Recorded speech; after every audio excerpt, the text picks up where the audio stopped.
Good evening, everyone, and welcome to tonight's Back to School webinar. I'm Mrs. Casey LaMonica. I'm the chair of the Pandemic Response Team here at Notre Dame, and I'm pleased to welcome you to our webinar tonight.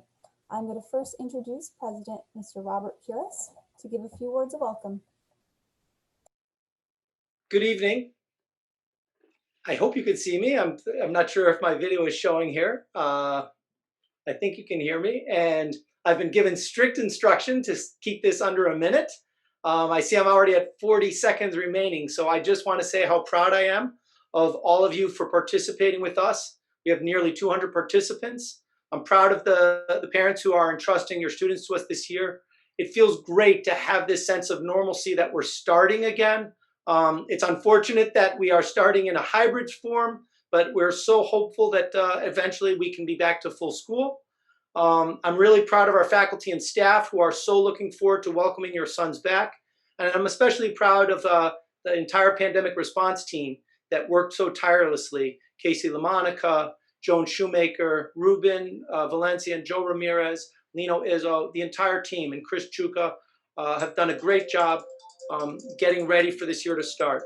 So without further ado, Casey, take it away.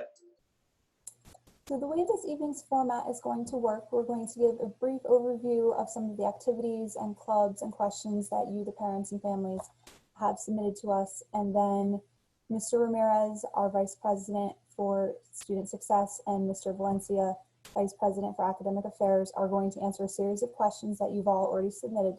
And then following that session, if any families still have questions, I'll invite you at that point to put them into our chat feature. So the first thing I would like to cover is our clubs and activities and how they're going to work this year. As Director of Student Activities, that's one of my domains. So right now we're planning for student clubs to meet after school on Mondays, Tuesdays, Thursdays, and Fridays. I will have a club schedule available by the first day of school, and I encourage all students to reach out to the club moderators to make sure they're aware they would like to join, and as well as entering into the Google Classroom to see when there's going to be meetings. With the hybrid model that we are following, students who are at home will be able to attend those clubs virtually. The students who are in the building will be able to attend while they are in the building. All of this will be posted on our website, as well as in the students' emails and on the Google Classroom pages. For those freshman parents who attended our spring orientation program, I have not held that follow-up meeting yet with anyone who is interested because I was waiting to see what plans we would put into place. I will be in touch shortly with everybody on that meeting. In a similar theme, several of you reached out to ask me about service hours and how that was going to work this year. Mr. Abbott and the campus ministry team have put together a wonderful program for our students. Our freshmen will all be completing service in TA during the school year. Our sophomores and juniors have a wonderful program that will be self-guided with their TA teachers and their religion teachers. All of that information was emailed out earlier this summer by Mr. Abbott. It can also be found on the service ministry classroom page. So I would encourage them all to take a peek at that. The seniors will be doing their service projects through government. Mr. Furtak and the government teachers will give you more information about that when school begins. I would like to point out that tonight we will not be discussing athletics. I know that is a burning question for many of us, and as far as I know, right now the CIAC and the Department of Public Health are still meeting to discuss what is going to happen with high school sports for the fall.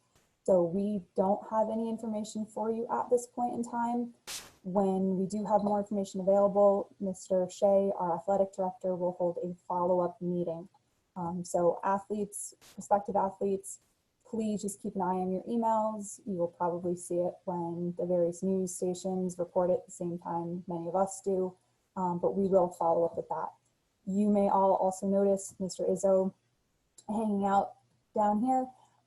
Tonight, he will not be available for questions. He's acting as my second cameraman, just in case my technology fails.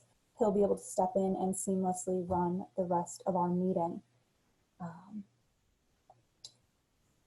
Additionally, many of you have sent emails asking what the week of September 8th is going to look like. So our first full week in the building happens to be Labor Day, so that Monday is off. We have chosen to start Tuesday with our freshmen in the building and our sophomores, so that the freshmen can experience their first full day of high school in the building. That's the only week we're going to switch that, and it was done intentionally so that our freshmen have their first day in the building itself. At this point, we're going to begin our question and answer session with Mr. Ramirez and Mr. Valencia. I'm going to turn my camera off so that your full attention is on them. I will be asking first Ms. Ramirez a series of questions. As Vice President for Student Success, he oversees many of the policies and procedures in the building. So a lot of our questions in that regard are going to be geared towards him. And then we will put Mr. Valencia on the hot spot and ask him some more of the academic related questions. So Mr. Ramirez, we're going to start with you. What can families do if there is a need for students to arrive earlier than 7:30 a.m. or stay later than 3 p.m.? Before I jump in and answer the question, I'd like to welcome everyone back. And I'd preferred to be doing this in the auditorium with everyone there, but of course, with everything that's going on, I know we can't. So to answer the first question, if you need your son to arrive earlier than 7:30 or stay later in the school day, all you have to do is email me and request it, so I know who to look for, and they will wait in the cafeteria. Thank you. In the event of bad weather, where can our students wait for their rides? We have asked that all students vacate the building by 3 p.m. In the event that they cannot get picked up right at 3, where can they wait in case there is rain or snow? They're going to wait in the caf. We're going to space them out there, and they'll be fine waiting there, and you can text them when you arrive. Excellent. And I know we said we're not going to speak about athletics, but as a policy question, what is the expectation for student athletes coming to practice on days they're doing at-home learning? So the days of doing at-home learning, what we want them to do is be dropped off at practice time. They cannot enter the academic building, though they might be able to go into the locker room with their cohorts. What you really need to do is your coach will go over what procedures need to be followed. And if students miss practice, they will not be penalized. Thank you. And what steps are we taking to ensure the security of students in light of keeping the front and back auditorium doors open when students are entering for the day, as well as the fact they're carrying backpacks? Let's deal with those doors being open when they're arriving. There'll always be an administrator standing there to greet them. So either Mr. Valencia or myself or Ms. LaMonica will be there to greet them. The classroom doors remain open during the school day so that we can create cross ventilation. The windows will be open. We weigh the safety issues with the health issues. During the school day, the outside doors will be locked. And always know that myself, Mr. Valencia, will be walking the building to supervise what's taking place. We're really committed to the social, physical, and emotional health of your sons. Thank you. We have updated our lunch procedures for purchasing cafeteria food. In our initial reopening plan, we said it was still pending. We have since made those adjustments. Can you please explain it a little bit? Sure. So good news is they will be able to buy lunch. They'll be able to purchase it, but it has to be pre-ordered. The students will do this through their Google account. Just so you know, no cash can be used. They will need to have money put in their PayPams account. An email will be sent out at the beginning of next week that will explain how to put money in the PayPams account and how this will all work. Lunch will happen during the 4th period of the day, just so you know that they will eat lunch in their classroom, so they'll be dismissed from the classroom to go pick up their lunch and bring it back. Thank you. If a student is home with a normal illness, such as strep throat or something else diagnosed like that, what are the guidelines for returning to school? Really, is ill, needs to stay home. We're looking at that they should be symptom-free for at least three days. They always can join their class through Zoom. We're doing it, Mr. Valencia will explain that we're doing the class using the swivel, so students will be able to Zoom in to their classes. You know, at any point that they have any symptoms, especially the COVID symptoms, please have your son stay home. And as I said, they can join the class through Zoom. Thank you. Can you review what is considered an acceptable COVID testing center? So in our minds, acceptable COVID testing center would be like a CVS, a Quest Lab, a doctor's office, a hospital affiliated testing center. You know, I haven't seen it yet, but any home test kit would not be acceptable. Thank you. What is the protocol for a student who needs to switch to remote learning on a temporary basis? The thing is that communication is key here. You know, we always just stress the communication between the family, the student, and the parent is so important. You know, so if your son is going to switch from being in school to being home or vice versa, you need to communicate that with either Mr. Valencia or myself.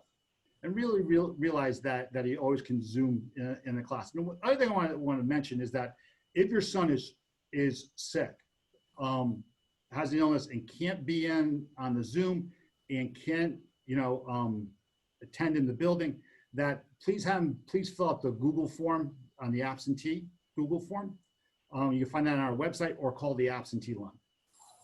Thank you. This came from a parent. Is there a plan in place for students and families who are not taking quarantining seriously? For example, going on vacation to a hotspot on the Connecticut Travel Advisory and then returning to school. I'll go back to that communication piece. That communication piece is so important. You know, we rely on our families to work with us to protect our community. In an event that we hear that something like that does happen, you know, we'll talk to the family, and if it did happen, we're going to ask the family to quarantine their son. Thank you. And we're going to turn our attention to several questions, all circling around the topic of contact tracing. Mr. Ramirez, several parents have asked about our procedures for contact tracing should a student or employee test positive for COVID, or if a student or employee suspects they may have it. Can you please explain our protocol? So I'll go back to that. I've said it a couple times already, that communication is key. So if you suspect that your son has COVID or is test positive for COVID, that you need to communicate that with us as soon as possible. We then will communicate that with our community. Especially we'll communicate that the student has been in close contact. You know, we'll determine whether we need to close school for that day to figure this all out. And it'll be done by a case-by-case basis. Just to give you an idea, you know, we look at the state guidelines for contact tracing. You know, they define close contact as spending 15 minutes within 6 feet of a person who has a confirmed case or direct exposure to possible infected droplets of saliva or nasal mucus. That's why it's so important for your sons, you know, to be wearing those masks in school so we don't have that saliva or you know, when they sneeze. So that's what we will do. Thank you. And as a follow-up to that, what is the time frame we can expect of the notification? You know, we're going to do this as quickly as possible. One of the things we're doing is we're going to sit the kids in the classroom alphabetically so we know who they're sitting next to. You know, as I said before, we will communicate with the whole community, you know, and we'll reach out to the students that the student has had contact with. Communication is key. Thank you, Mr. Ramirez. Okay, Mr. Valencia, it's your turn. We're going to turn to academic questions with our Vice President of Academic Affairs. And we're going to start out with a perfect example of the flexibility we'll all be practicing this year. Our original plan had outlined asynchronous lessons for the days students are at home. In light of the feedback we've received from families and staff, and upon further consideration, we have made a switch. Mr. Valencia, can you please explain the original rationale for those who are wondering, as well as our updated plan moving forward? Absolutely, Casey. Thank you. And I want to welcome everyone to this session. I think this is a really good question because it highlights a lot of the thinking that went into the plan that we eventually emerged with. And also the idea that plans change over time as new realities become evident. So earlier on, when we were looking at the spaces that we were going to have for instruction, it looked to us like we were going to have to use adjoining classrooms with another teacher in the second part of the classroom to run any given class in that hybrid model. What this meant was that that second teacher was going to be incapable of delivering synchronous instruction to his or her students. But what we found was that there were enough spaces in the building that were of sufficient size that we could put the boys without needing that second teacher. So basically, it freed up those teachers to be able to deliver online synchronous instruction. So now what that means is that the boys that are at home are going to follow the same schedule as the boys in the building, and those teachers will be able to deliver instruction in real time. Now, I will tell you that it's not going to be a 45-minute period, because we found from the experience from last year that 45-minute sessions over and over again don't work very well. So it probably won't be for the full 45 minutes, but it'll be for a good chunk of that time.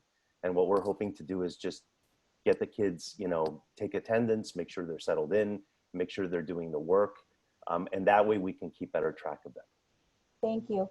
And just for everybody listening at home, we will be sending out an updated communication. We will be updating that live tomorrow morning on our website with the updated plan. We're also going to be sending out a calendar with the daily schedule to everybody in the upcoming week or two. So you'll always know which period starts which day. And it's going to be very simple: 1 through 7, 1 through 7, 7 through 1, then 7 through 1. We are not going to have the rotating periods that we have done in the past to make it easier for everybody. Mr. Valencia, in the same theme, some parents are wondering why Notre Dame has chosen to begin with a hybrid model of blended learning when Connecticut numbers are so good right now. That's a very good question. I think every school needs to look at a number of factors when they decide what model to use for the reopening of school. I think you have to look at the size of your population. You have to look at the size of your building, your ability to keep it safe and clean, and also the mission of your school. And the mission of our school is to create men of great character. And you can't do that unless you're face-to-face with your students. Now, we understood fully well that we couldn't go back in full mode, that was too dangerous, too precarious, and there probably isn't a really good way right now to keep the boys safe if all of them were in the building at once. But we also didn't want to go hybrid, because we recognize that we want to be able to get to know our kids. I think something that parents need to recognize is that the reason that virtual learning worked so well last year is that we already knew those boys by the time we had to go virtual. So starting virtual, I think, would have put us at a huge disadvantage, especially with our freshman boys, who we don't know very well at all. So the best solution was to go blended, because it in fact allows us to have the number of students that we can keep safe, but we can also make sure to give them live instruction. We're able to give them clubs and organizations. We're able to deal with their social and emotional learning and their emotional needs, which we're definitely going to have to pay a lot of attention to. And so to us, I think blended learning was very much the best option for our school and our community. Thank you.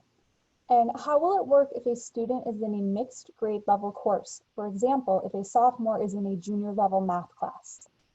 Well, one of the hallmarks of the way we're going to deliver instruction this year is that we have purchased for every classroom a swivel robot, which is a device that allows a teacher to wear a lanyard, capture all of the discussion going on during the period, and send it to an iPad, which then sends that signal through Zoom. So the student who's sitting in the classroom is getting live instruction, but the young man who's at home is going to be getting a very, very good experience as well, because it's not just someone staring at them through Zoom. They're actually going to be able to interact with other members of the class through that feed.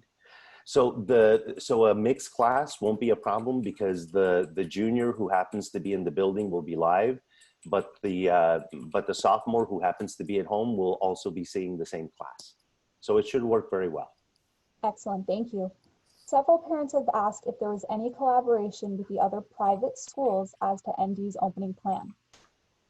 You know, we have been scouring not just Connecticut, but other parts of the world to look at what other schools have done. I know Joe and I have looked at schools even in other countries, obviously in the local area as well. But, you know, at the end of the day, I think the school really has to look at its own situation. And yes, we consulted with other schools. We had conversations with Shaw, with other schools in the area like Laurelton, and of course some of the public schools. And we still decided that the blended model was the very best model for us. Thank you. Several parents have asked why we have chosen to have the students come in on Monday, Thursday, and Tuesday, Friday, rather than having one group come in Monday, Tuesday, and the second on Thursday and Friday with the Wednesday day in between. Can you please clarify? Sure. You know, this is actually a very good question. And I had several conversations with parents about this. And I think it all boils down to the same issue. I think you have to look at your space and you have to look at your mission. The problem with doing the 2-day side-by-side for each cohort is that then you have a 5-day hiatus where you don't see the kids. And we thought that to some degree that defeated the purpose of being in person, because we think that one of the hallmarks of being in person is that you have consistency. So by doing it the way we do, you go no longer than a 3-day hiatus in between classes. So it serves us better in that sense. And also remember that we are going to have staff that is consistently cleaning the building throughout the day. And then at night, they're going to be cleaning the whole building down before a new cohort comes in the next day. So we feel strongly that the building will in fact be safe for a new cohort to come in the next day. And it also gives us that special sort of schedule that allows us to see the boys more consistent. Thank you. Several parents have wondered, have we considered using outdoor tents to expand the space on campus? You know, yeah, we've looked at everything. I don't think there's been an idea that hasn't been considered. We don't believe at this time the tents would be necessary, simply because we have been able to find sufficient spaces on campus to deliver instruction. But we are going to encourage teachers whenever possible, especially in the music program where you know, the national agency has actually said that's a really good idea, is to conduct some of the music class outdoor. We're going to encourage teachers whenever it's appropriate and whenever the temperature allows for it to hold class outdoors. I think it's a wonderful thing. Thank you. And just as a point to that as well, renting tents right now they're in high demand due to the restaurants all renting tents to make their spaces outdoors. So even if the need had arisen, we may not have readily found them available. Right. Mr. Valencia, back to you. Many parents would like to know, at what point will the administration and the pandemic response team consider it safe to move to the green plan of being 100% in the building? Well, you know, that's our dream. That's what we've all been hoping for. Initially, early in the summer, we were hopeful that that might be a possibility. Of course, we don't think it is right now. But I think, Casey, as soon as we understand really closely that the plan that we currently have is working really well, if we can keep the building safe for a prolonged period of time, if state metrics continue going as well as they are, I think we would start looking at how we might return back fully. But I wouldn't want to be premature with that. I think that's something that we're going to have to consider really, really carefully. I would love to do it tomorrow if we could, and I'm sure the boys would too, and all of our teachers would. But we have to make sure that we can ensure the safety, and we have to make sure that the surrounding environment also allows for it. But please know that that's the thing that we want to move to as soon as possible. Thank you. And as a follow-up to that, how often will the PRT and the administration be assessing these plans?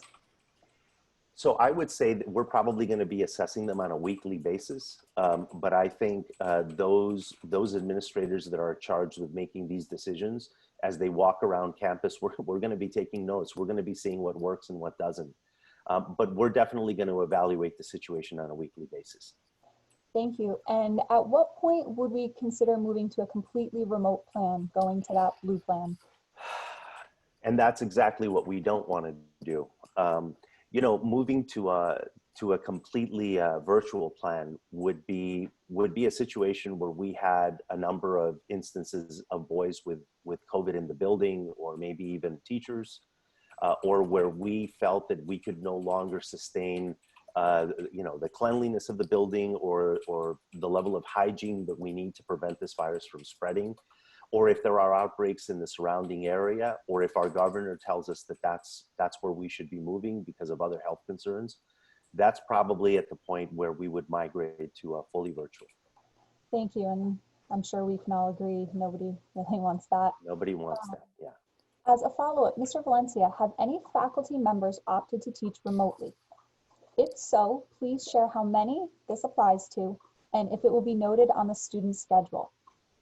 That's a very good question. The safety of our faculty is one of the most important things, along with the safety of our boys, obviously. I have not had a single teacher tell me point blank that they want to teach virtually. I have had a number of teachers express a level of concern of being in the building, and not so much for them, but more for maybe a spouse that is immunocompromised at home, and they may be worrying about whether or not they might catch it and then bring it home.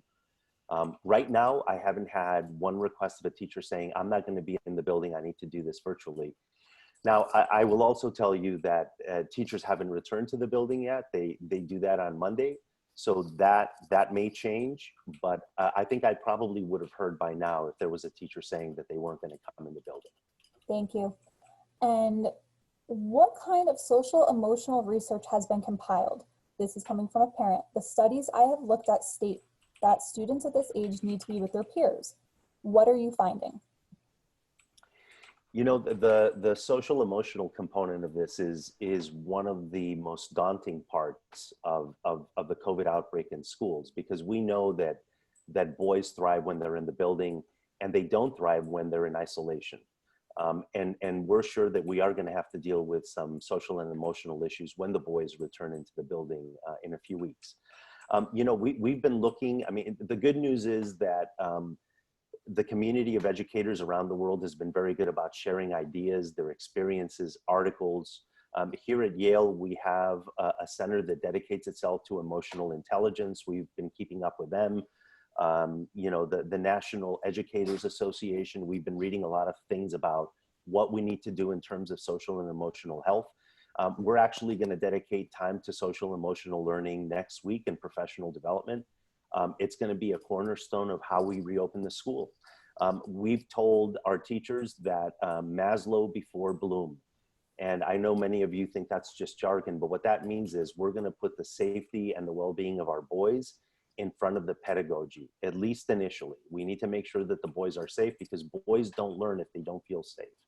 So we're going to make them safe, and then we're going to teach them as well as they've ever been taught. But we are keeping up with the SEL research. Thank you so much. At this point, we're going to turn our attention to the questions that have come in through the chat feature.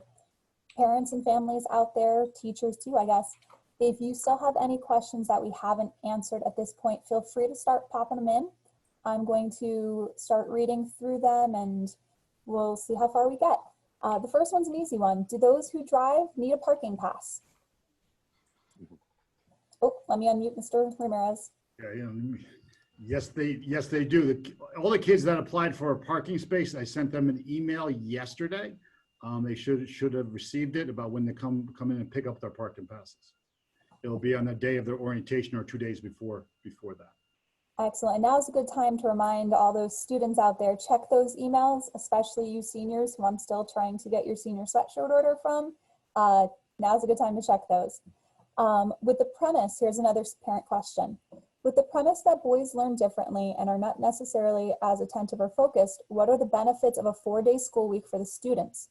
Understanding that the school needs an opportunity to clean, teachers have always had office community hours where students can get extra help. It's an imperfect environment anytime you have to forsake any amount of contact time for instruction. And we do have different types of learners in the building. I still think that a 4-day week is better than being completely virtual like we were in the spring. because when we get a chance to interact with those boys, we can actually address their different learning needs. It's a little bit trickier to do that online. It can be done, and actually some of our teachers did an excellent job of doing that in the spring, but it's easier when you can see the boys face to face, even if it's only twice a week. Thank you. Will we be taking temperatures every day?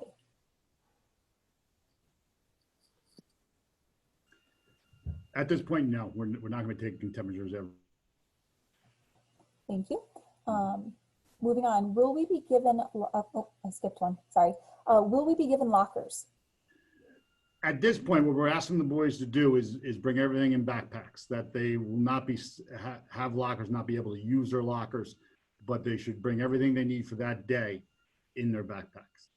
And I would like to point out, just as a reminder, all of our textbooks are digital. So really the boys are carrying their Chromebook, their mask, their lunch, their water bottles. They're not carrying around 50 pounds of textbooks. Mr. Valencia, what is the difference of your programs online compared to other schools? You know, last year, the biggest difference was that we were synchronous and we tried delivering a complete instructional set to students. So that involved doing direct instruction, whether it was lectures, whether it was flipped classroom. There was also a great deal of interaction online. We had the kids in chat rooms. We had them doing projects. We had them doing different types of assessments. So even though we were in a completely virtual learning environment, the kids received a very healthy package in terms of their learning. I think from what I have heard from other parents and people who have children in other school districts and other schools, that was really the hallmark of what Notre Dame did. This year, it might be a little bit different in the sense that we might not be doing 45 minutes for every single class, but it's still going to be based on the same premise. We want to keep our boys engaged. We want to keep them learning, and we want to make sure that they feel like they're being checked on, right? We want to make sure that they feel that there's a level of structure for them to work at home. Thank you. Mr. Ramirez, if a parent chooses the virtual option to start the school year, and I'd like to remind everybody, we request that by August 24th, will they be able to switch? Yes, they'll be able to switch. They just need to email and tell us that they are switching so we can be prepared that he's coming back in the building. Thank you. Somebody asked, the school day will still be 8:10 to 2:30. That is correct. Will you be running AC in parts of the building that have it, and have any upgrades been done to the school ventilation system? Would you like me to take that one? You can take that one, yeah. Okay. So in consultation with our maintenance staff and the building engineers, some of our ACs have the proper ventilation to bring in air from the outside and to properly filter the particles in the air. Those places like the auditorium, the music room, the Student Success Center, those have the newer air conditioning units that are approved by this. The World Health Organization does not recommend any air conditioner or device that just pushes air around. Many of our classrooms have air conditioning units that simply are just going to push cold air in and push the air around the room. That is not following the guidelines recommended by the World Health Organization, so we will not be using those. In a similar vein, we will not be using any fans that simply push the air around. But with that said, we are very aware that our building can be very hot, and on days where the temperatures look like it's going to be excessive, we will move to virtual learning. So we will not be in the building on days where it's going to be problematic.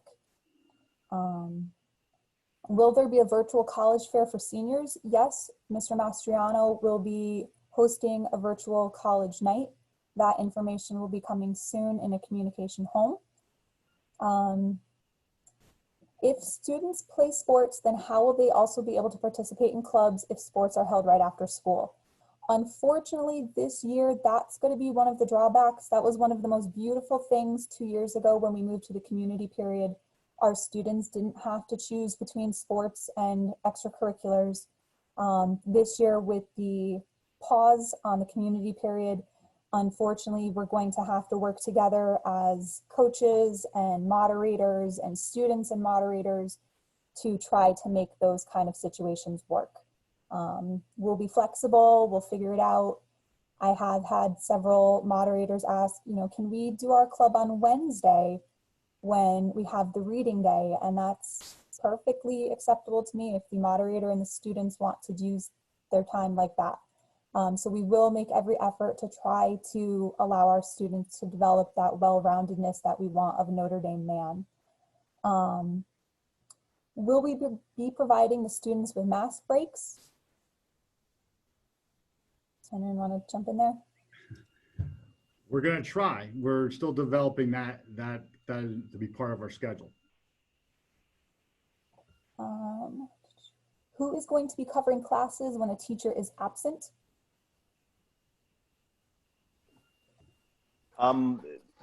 As we have always done, when a teacher is absent, we ask colleagues to fill in. So it'll be other colleagues. What about the class sizes and social distancing in the classrooms? So that is one of the things that that we've been working on the most, because we really do feel that it's important to both wear the masks and have the social distancing. So we are limiting the number of desks that can be in any classroom so that we can achieve that 6-foot distance in between the desks.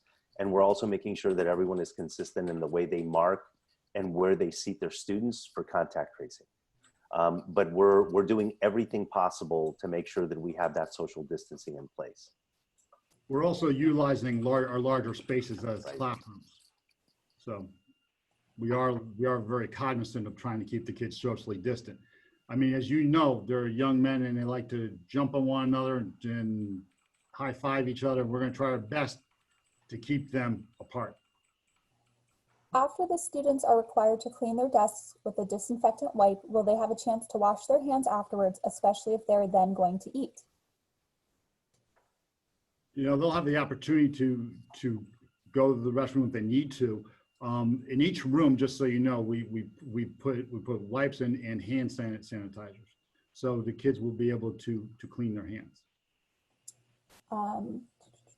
For those kids or teachers with COVID-like symptoms, will they be required to return once a negative COVID test has been obtained?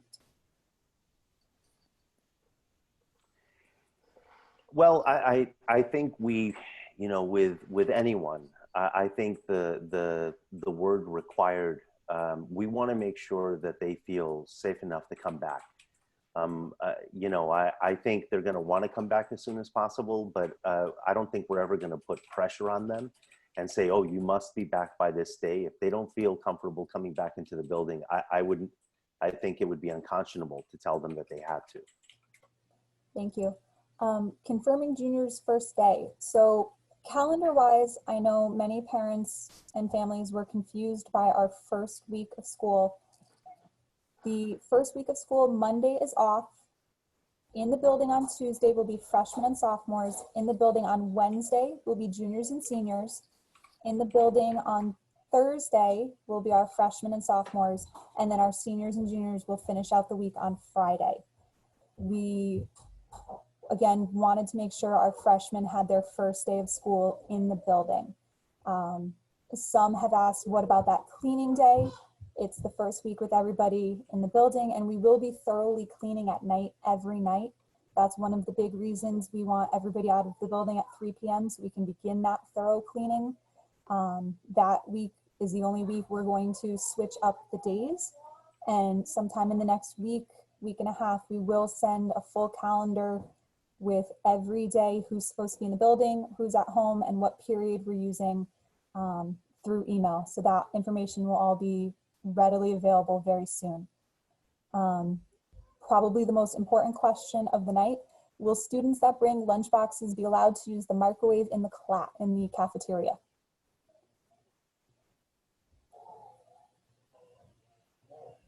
That's a good question.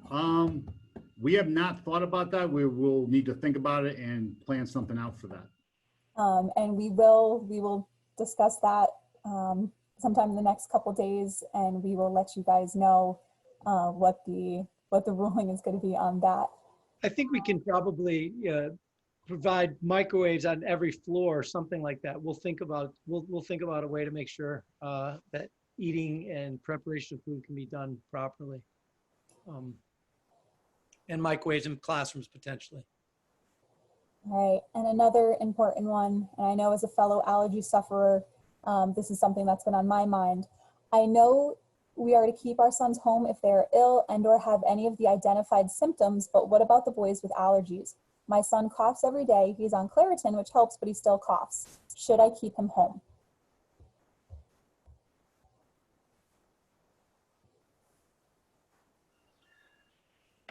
You know, I have the same issue. I have allergies, and I have a tendency to get a cough every so often. And I think you have to go by a day-to-day basis, depending on his symptoms or anyone else's symptoms. I think caution is always the best way to go. And if you have questions in regards to that, you can give us a call or call the school nurse. Another great resource for that is 211. They have experts readily available to help walk through any of those what if kind of questions.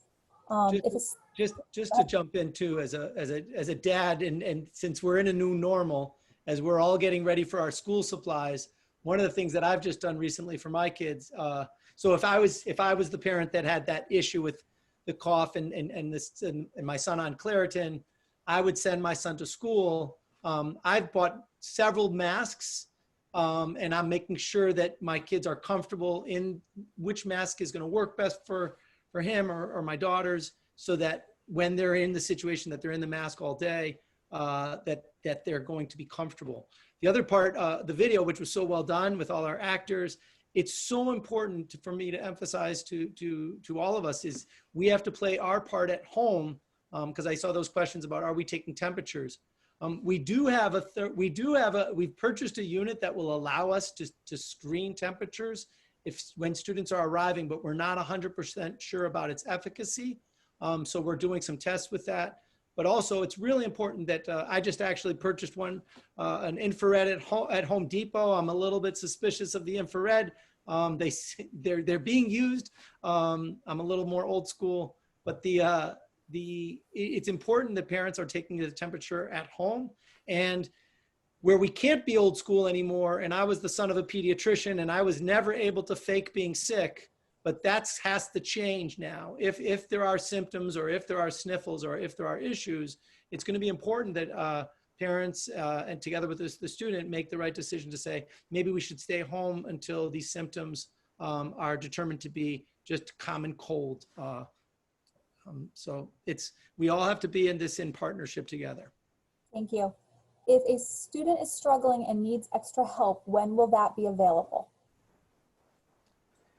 So that's one of the things that we're going to focus on very much this year, right? Because, you know, there's always going to be kids that struggle, but I think in this type of environment, there's probably going to be a few more. Of course, our academic center is going to be available to them when they're in the building. Our teachers are going to be able to communicate via Zoom with students whenever they need it, and especially on Wednesdays when no one is in the building, or at least teachers and students are not in the building. It's being cleaned. Those days are also reserved for additional help. Thank you. And real quick, Casey, just Ruben, we've increased the staffing of our academic center. So we've now gone from 2 folks to 3 folks.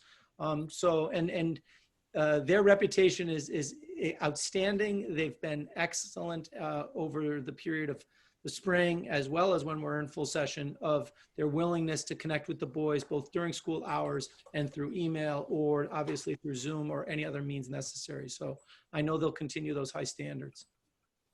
Thank you. How will this impact the college prep for our seniors? Well, what it will impact is the college search for the seniors. You know, a lot of schools right now have waived the SAT testing requirements. The college search has become way different with virtual. What's going to happen is in the second week of September, I want to say it is, I'm not sure of the date, the Mastriano, who's been named Director of College and School Counseling, will hold a information night, a Zoom information night, and we'll answer all your questions in regards to the college process. Thank you. If there is a positive COVID case, wouldn't it be best to notify the entire class who is present with the infected student? This is a very small school, and at this age, we really have no idea who has close contact outside of the classroom. You know, more than likely, we will inform the whole class. I can't imagine that we wouldn't.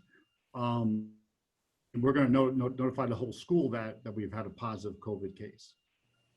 So the idea, as I said before, is communication. We're going to try to be as truthful and try to communicate as much as possible in regards to this issue. And just as a point for those who are submitting questions, I am at the questions right now that were submitted at 7:11 p.m. and I have 70 messages underneath this. So just please be patient if you have submitted questions that we haven't gotten to yet. Are you thinking of ending the in-person semester at Thanksgiving and going virtual until Christmas break like some of the colleges are doing? You know, we have not considered that yet. As we said, we're going to reevaluate, as Mr. Valencia said, we're going to keep reevaluating our plan and seeing what's best for our students. So we have not thought of that, and we haven't thought that. Due to the pandemic, scheduling appointments for physicals has been difficult. Will the boys be able to attend school if a physical is scheduled after September 8th? And what will be accommodated for the remainder of the years there at Notre Dame?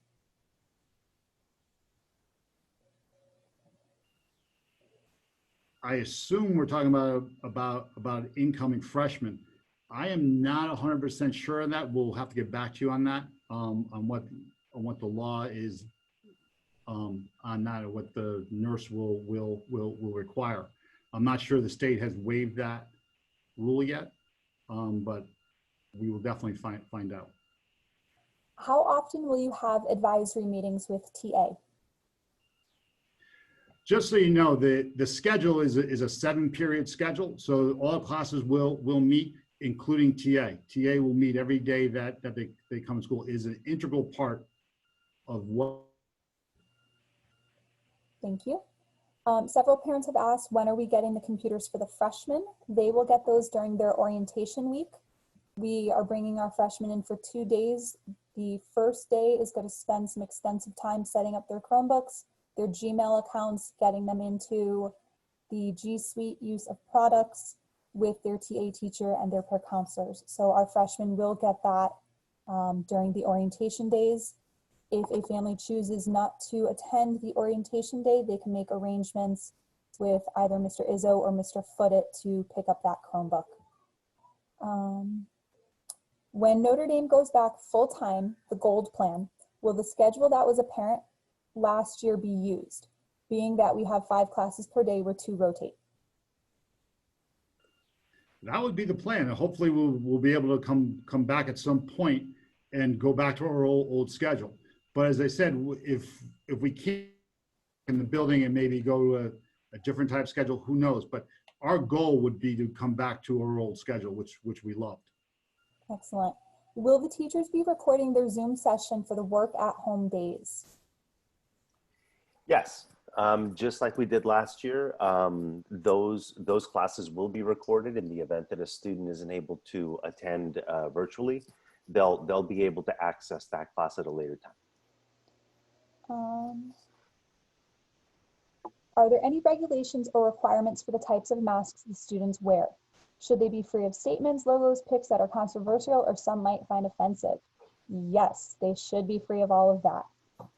As far as what type of mask, recent studies have shown that the gaiter style masks are not useful in protecting the spread of COVID. So we are no longer allowing gaiter type masks, the neck type pull-up ones. Ideally, it should be a 3-ply type mask. The running standard is if you can blow out a candle through your mask, It is not effective at stopping the spread of anything. So if you're in doubt about the quality of your mask, you can try that. As far as the design of your mask, anything that could be disruptive in the classroom, we would ask that you not wear. And we are, to prevent disruptions in the classroom, no political statements or anything to that nature. Why is Wednesday a reading day and not being utilized for online learning for the entire student body? That's a great question. Yeah, it is a good question. Well, part of it is to keep the structure of the 2 days in the building and the 2 days at home. It gives a consistent structure, so it's more predictable. But there's a couple of other reasons. One of them is we need sufficient time in the middle of the week to really do a more thorough job of cleaning. And on top of that, we also need to give our teachers time to plan. One of the things that is really important to keep in mind about the instruction that we're going to deliver is that it's a very complicated form of instruction to deliver and to plan. And so teachers are going to have to work really hard to try to engage 2 different environments simultaneously. And even though they can do the same type of thing, the levels of engagement have to be sort of done a little bit differently. So teachers are going to need to really plan, and they need to plan together, and they need to be given the time to do that. And if we want to keep clubs and organizations available and the help after school, we need to give them a little bit more time on those Wednesdays. So that Wednesday actually fulfills a lot of different roles. Can I jump in, Casey, real quick, and just also, because it might have been an earlier question. Wednesday is not the only thorough cleaning day. We've also increased the size of our team that is involved in disinfecting and cleaning the building during the day. There's 2 additional people that have been added. So, and this also answers a few questions that have been posed. The actual cost of delivering the instruction for a school like ours during this period increases, unfortunately, even though, say, instruction days are, some see it as, oh, you're only 4 days in, isn't it a cheaper option now? It's actually not cheaper, unfortunately, but we're still committed to trying to both keep the building clean, and as Ruben just said, I can reemphasize that there's more being asked of our faculty to deliver over these 4 days. And then adding the additional resource in the academic center allows for that Wednesday to be more productive when students need the additional support. Because it is incumbent on us, again, as parents and the students to push ourselves academically in this new environment so that we continue to progress academically so that we feel we're better positioned once we are applying for college. Thank you.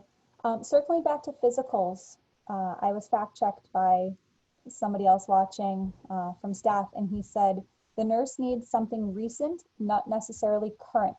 So if you can't get in for a recent physical, your most current one on file would suffice this year. In a similar vein, being that Notre Dame is a small school, how will you handle notifying families if someone would test positive?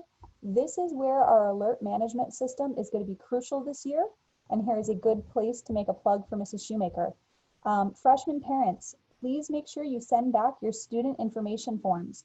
And sophomore to senior parents, please, please, please, please, please email or call Mrs. Shoemaker if you have address or email changes. You want to be sure your information is up to date in PowerSchool to make sure you receive important information. So please make sure everything is up to date. If you have not received emails from Notre Dame or alert messages via text, now's the time to make sure that's updated. Right, Mr. Ramirez? Yes, that's very true. So we'll do it the same way we do snow days. We will send out a text and an email. That's why it's important that your cell phones are current and your email address is current. And if you don't think it's current, please send it to Mrs. Shoemaker via email. And we will also be sending you opportunities through those texts to go in and update your information as well. So we're trying to give you multiple ways to update your information that we have on file. So send us the information or we're going to send you the opportunity to update and improve it. Thank you. Are there any policies in place for parents to not keep flip-flopping back and forth between virtual learning and coming back to school?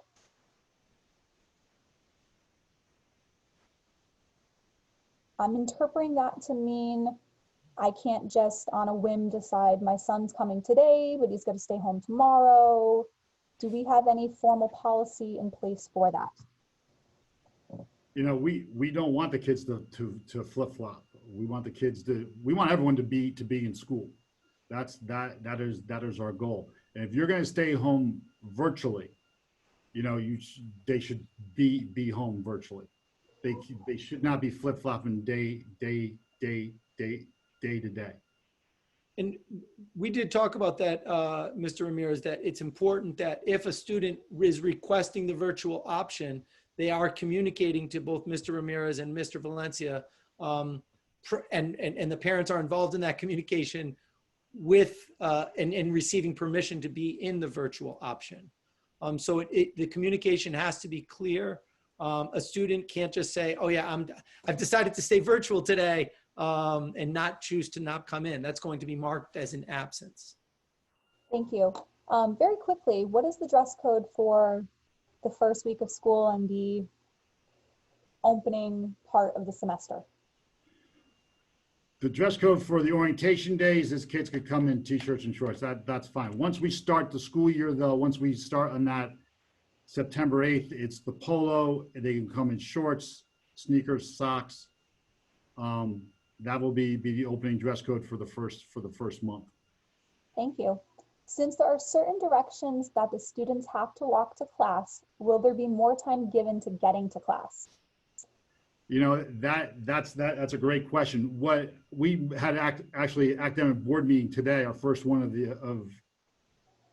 and we talked about that issue. And the one word I stressed for the chairs of the departments is that we have to be flexible with our students. That it is going to take longer to get to class. We realize that students will not be getting detentions for that. And the key word here is we need to be flexible. Thank you. And for those who saw in our video the one ways, Mr. Ramirez and crew had a fun day today plotting out that roadmap of our one-way hallways. Moving on, are you requiring notification if a student family member tests positive? What then will happen with that student?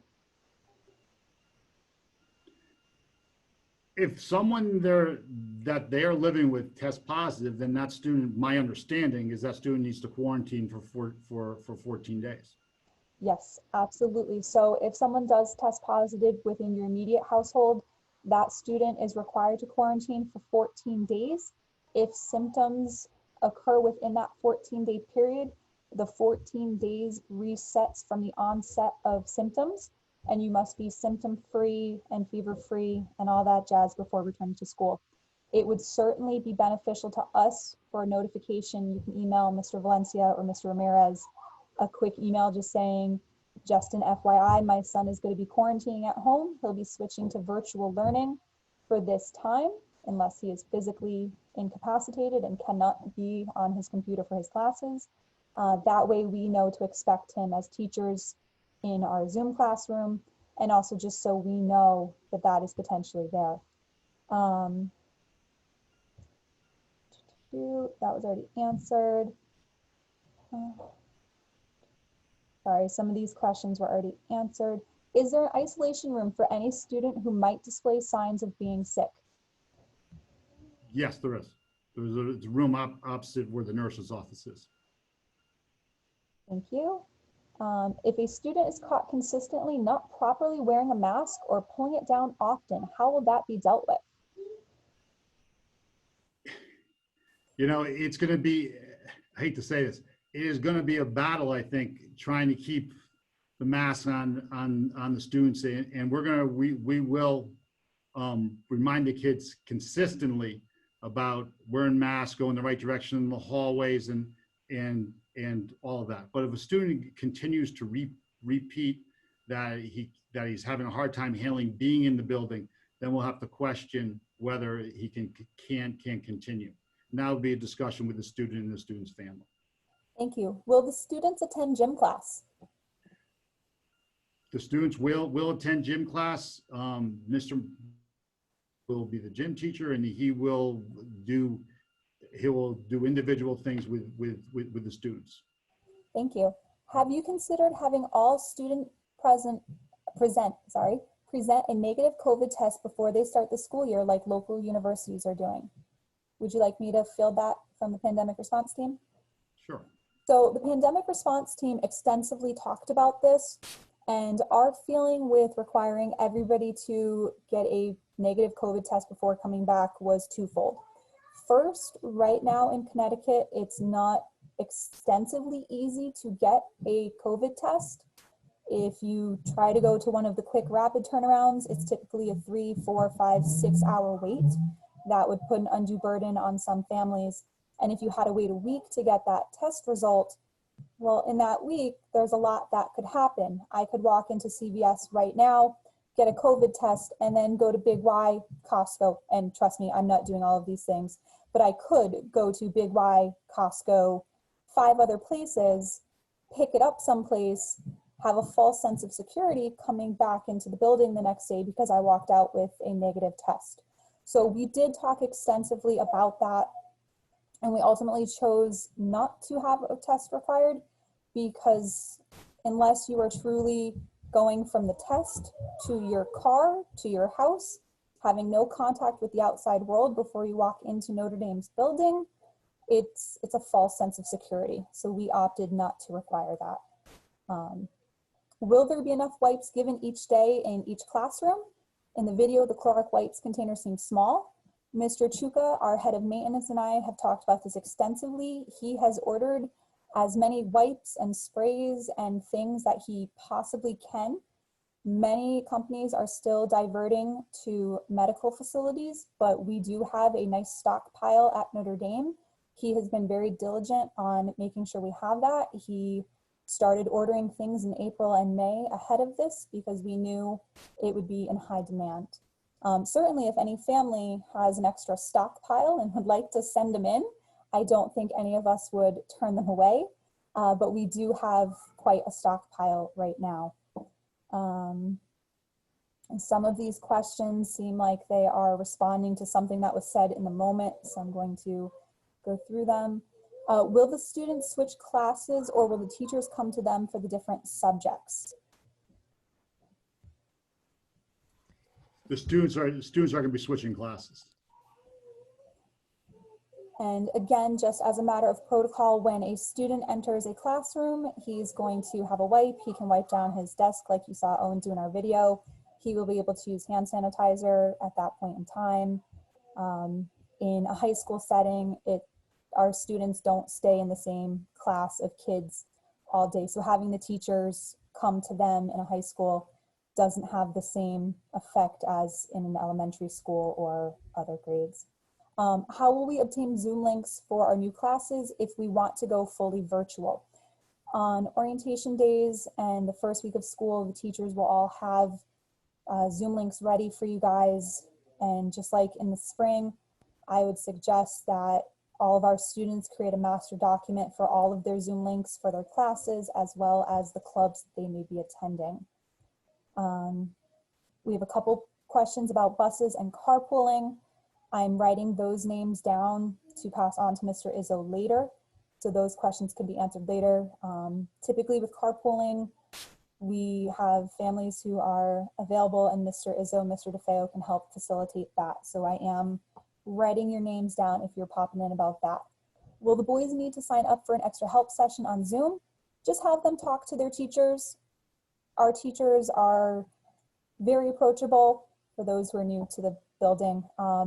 None of the teachers are going to have an issue if your son says, hey, I need some extra help, can we set this up? So just have your son talk to his teachers.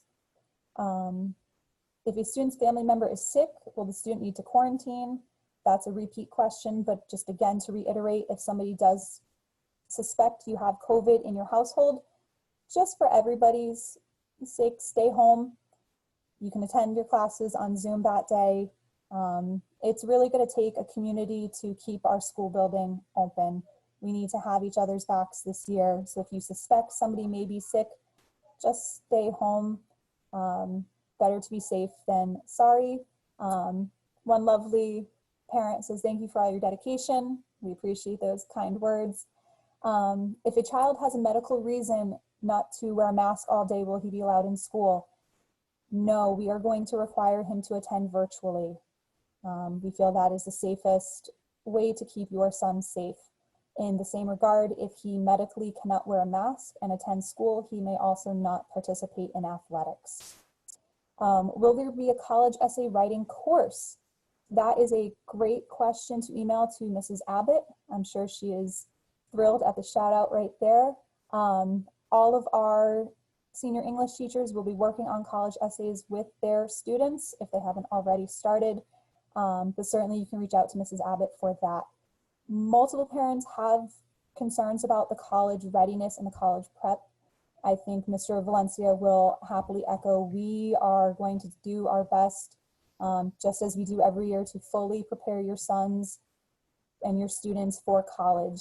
We are not ignoring them. We are not just waving our hands. We're going to do everything we always do to get them fully ready for college and life beyond Notre Dame. Just an FYI, on the school physical forms, the state has agreed to allow 15 months from the last physical for sports season, but they have not waived any vaccination requirements to be done before the first day of school. With the later school start, are summer assignments still due on August 31st? Mr. Valencia. You know, that's a very good question. I think our teachers are going to be very flexible with those deadlines. I mean, certainly we hope that the work that the boys undertake over the summer has been going on consistently, but I don't think teachers will overly penalize them for being a little bit late. That being said, I mean, knowing that there are assignments that are due at the beginning, the boys should try to get those in on time. But I don't think there's going to be, I just want to say a quick thing about teachers. I want to echo what President Curra said a few minutes ago. I think teachers are probably going to have to work the hardest they've ever worked in their entire career this year. They're going to be up against all sorts of things that they've never really had to encounter in the classroom, on top of all the social and emotional needs that they're going to have, making sure that they stay on track for completing the curriculum so that they can graduate. Teachers are going to be working inordinately hard this year. But they're never going to leave their kindness at home. It's always going to be about kindness. They're going to take care of the boys. They're going to make sure they're okay. And sometimes that means giving them a pass, right? Saying, okay, maybe give me that next week instead of giving it to me on the date that it's due. Thank you. When we return to the full regular schedule and 5 classes a day, will there be a community period? If we return to the normal schedule, yes, there will be. Hopefully that will be soon. That's what I'm praying for. We all are. Is there an isolation room for students or staff showing symptoms? There is. Any student who becomes ill during the school day will report to the nurse and then to the isolation room to wait to be picked up by his parent or guardian. So we do have that ready to go. When will Power School be updated to show teachers and schedules? So as of right now, I'm still working with classes and balancing things and schedules and rooms. So it will be turned on probably the first day of the senior orientation, because to be honest with you, I'll be working up to the last minute to make sure that everything's right. Thank you. Dress code for virtual learning. Go ahead, Ruben. I think that's actually, a question that we've never had to ask before until last year. I think the boys need to be, they need to be wearing clothing. I don't think that they should just roll out of bed and get in front of the screen, although I know they're going to be tempted to do so. I think as long as they're wearing something that's presentable, I think that should be fine. As long as it's a t-shirt, maybe something that doesn't have anything inappropriate or anything like that, because they're going to be seen by their classmates. But as long as they're wearing something, I think that should be okay. All right. What if a visitor is living with you from a red state for the 14-day out-of-state quarantine? So if somebody is visiting from one of the states on the Connecticut travel advisory list, should that student come to school? We haven't talked about that, but as chair of the pandemic response committee, I would err on the side of caution and ask that you quarantine your son for at least a few of those days, because he will be presumably in direct contact with that visitor. And unless you're completely isolating that visitor in another part of your house and wearing masks and not cross-contaminating, again, err on the side of caution to keep all of us safe. I think everybody's goal is to keep Notre Dame open, to get us back to the green state, to get all of our boys in the building. And we're gonna need everybody to pitch in for that. I think if there's a what if, just err on the side of caution. At some point, oh, sorry. Would also like, agree with appreciation of faculty work through all of this. Thank you, and let us know how we can support you. Just keep being awesome. Ask your sons to follow the rules and follow all of the things we're asking them to do. Keep the masks on, follow hand sanitizing and distancing. It takes a village, folks. If a student arrives to school and is coughing in a classroom, will teachers send them to the nurse? I think that will likely be on an individual basis. I mean, you can tell if somebody's coughing because they have dust in their throat or their throat's dry from a mask versus you have a violent illness type of cough. I believe I have hit most of the questions. There are some that I have written down that are more individualized questions that we will address. Casey, if I could jump in and just, Sure. there was a question earlier. We are working on a communication to all of our community, both welcoming all our new faculty who are joining us and updating with you on any changes that have been made. It will be a forward-looking communication, and we hope to have that to you by sometime this weekend. We are also updating our parent-student handbook to incorporate all the information that is relevant for this year. We're thankful for technology. I will give a great shout out again to all of you, over 200 folks who've participated. You will do a great job of helping share this information and pointing people to the resources that we have on our website. And a special thanks to Casey and the pandemic response team. And I'll embarrass Joe too, to thank Joe. The fact that he is going to be working up until the last minute on all the scheduling. It's all about, it's not that what we're trying to do is make sure everyone is in a safe space, that the classroom sizes are right. There are changes in the building this year as a result of us trying to make sure that we are using the right spaces so that the students can have the optimal classroom experience. So, and Mr. Valencia and all the team, we look forward to welcoming the new families, and Notre Dame is an amazing place. And I'm so proud of our families and all these great questions tonight, and our panel for being there and wanting to make this a great experience. And just to echo off of that, again, thank you all for attending tonight. I did write down some specific questions that we would like to address one-on-one, or it was something that should be addressed one-on-one. If you feel you still have questions that weren't addressed, please feel free to email myself or Mr. Valencia or Mr. Ramirez or Mr. Kuris if it's that type of question. But please feel free to reach out to us. We all want the best for our students. Your kids are our kids, and we can't wait to see them. We hope sooner rather than later. It's as a full, vibrant Notre Dame community. But please know, even with this hybrid, it's still going to be, as much as we possibly can, the vibrant Notre Dame experience that we all love. We can't wait to welcome your sons back in a week or so. Can't wait to see their smiling faces, because we can tell from their eyes if they're smiling as they're walking through those doors. Again, thank you everybody for joining us. If you have any questions, please feel free to reach out. If you missed part of this, we will be posting this recording on our website on our pandemic response page. We will also be updating the plan as Mr. Valencia went over with desynchronous learning. We will be updating our student handbook as well. And within the next week, I will update the club pages to reflect our after school system. So thanks you everybody. Stay safe, stay healthy, and have a great night.